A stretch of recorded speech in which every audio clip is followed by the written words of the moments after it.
మనం రోజూ ఎదుర్కొనే చిన్న చిన్న శారీరక సమస్యలకు సహజ నివారణలు. చర్మ వ్యాధులు. కమలా నారింజ తొక్కను ఎండలో ఆరబెట్టి పొడిగా చేసుకోండి. సబ్బుకు బదులుగా ఆ పొడిని శరీరంపై రుద్ది స్నానం చేయండి. చర్మం క్రమంగా మెరుగుపడుతుంది. దద్దుర్లు. వెల్లుల్లి, తమలపాకులను మెత్తగా చేసి, ప్రభావిత ప్రాంతానికి ప్రతిరోజూ పూయండి. కొన్ని రోజుల్లో మార్పును చూస్తారు. మూలశంక వ్యాధి.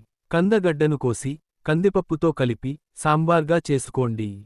క్రమం తప్పకుండా తీసుకుంటే, మూలశంక వ్యాధి సమస్య తగ్గుతుంది. కాలిన గాయాలు. అరటి దూట వేయించి, దాని బూడిదను తీసుకొని, కొబ్బరి నూనెతో పూయండి. ఇది గాయాలను నయం చేయడంలో సహాయపడుతుంది. పొడి దగ్గు. నిమ్మరసం మరియు తేనె కలిపి త్రాగండి. ప్రకృతి మన నిజమైన ఔషధం. ఆరోగ్య సమస్య తీవ్రంగా ఉంటే, వైద్య సలహా తీసుకోండి. శరీర ఆరోగ్యానికి సంబంధించిన ఇటువంటి విలువైన సమాచారం మీకే కాకుండా, ఇతరులతో కూడా పంచుకోండి. ప్రకృతిక ఆహార మరియు ఆయుర్వేద సలహాదారులు. సాంప్రదాయ వైద్యులు సురేష్.